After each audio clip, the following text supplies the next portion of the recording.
know what's wild about Hollywood sequels? Nearly 30 years after the original Happy Gilmore hit theaters, Netflix just scored their biggest debut of 2025 with a follow-up that completely reimagines the classic comedy as a story about grief, addiction, and the future of professional sports. The way they've transformed this from a simple sports comedy into something with real emotional depth is pretty remarkable. Having Happy deal with accidentally killing his wife with a golf ball. That's incredibly dark territory for what could have been just another cash grab sequel. Well, Sal, speaking of transformations, let's talk about how they cleverly mirrored the real-world tensions between the PGA Tour and Livy Golf. This fictional maxi golf league literally has players surgically altering their bodies to hit longer drives. It's like they took actual sports controversies and cranked them up to 11.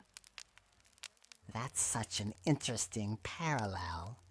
How did they manage to get so many real pro golfers to participate in a story that's basically commenting on their own industry's drama?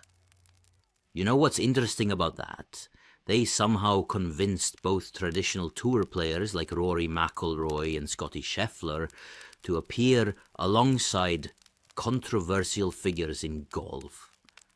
It's almost like the movie became this neutral ground where these competing factions could come together. The casting choices really went beyond just the golf world, too. Having Bad Bunny play Happy's caddy and John Daly living as a hermit in his garage. Those are some pretty unexpected choices that somehow work perfectly. Speaking of unexpected choices, let's talk about how they handled Christopher McDonald's character Shooter McGavin.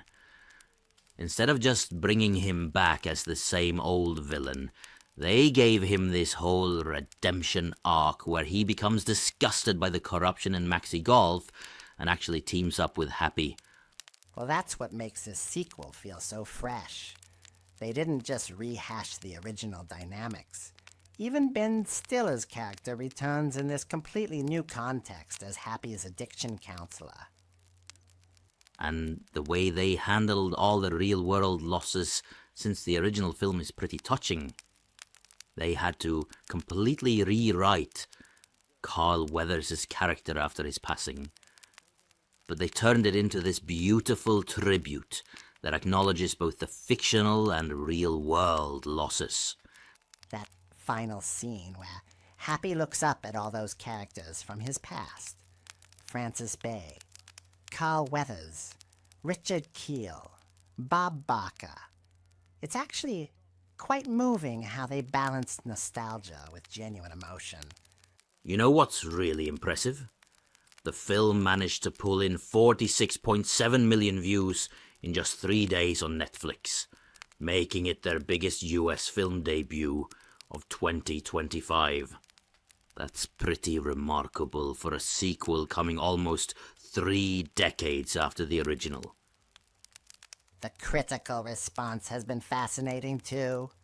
63% on Rotten Tomatoes. Might seem mixed, but many critics praised how it managed to balance the old Happy Gilmore humor with more mature themes. Well, looking at the bigger picture, this film really says something about how our relationship with sports has evolved. The way they tackle issues like commercialization, tradition versus innovation, and the physical toll on athletes. It's all wrapped up in this story about a father trying to help his daughter pursue her dreams.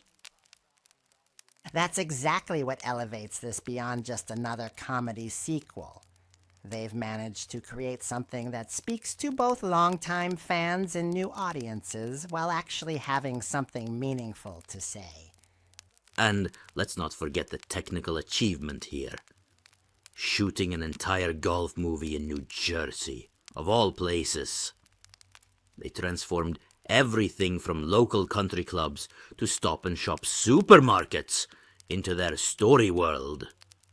It's pretty impressive how they made it all work without relying on traditional golf locations. The future implications of this film's success are pretty interesting, too. Do you think this opens the door for more thoughtful approaches to long-delayed sequels, Vic? Well, considering how they managed to evolve this story while staying true to its roots, I'd say it sets a pretty high bar. It shows that with the right combination of nostalgia, relevant themes, and genuine character development, you can actually justify returning to these beloved properties after decades away. You can do it. O Lord above.